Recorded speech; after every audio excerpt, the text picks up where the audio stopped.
Ito yung tatlong step para makapag-start ka and kumita dito sa OBA.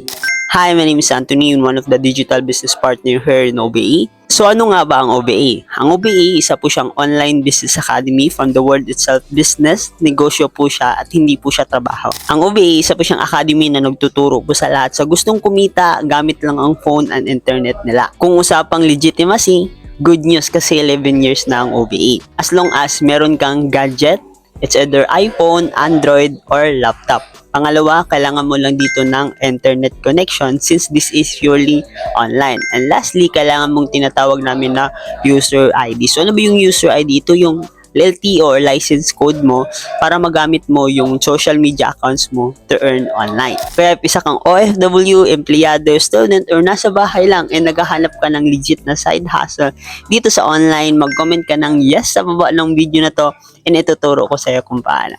See ya!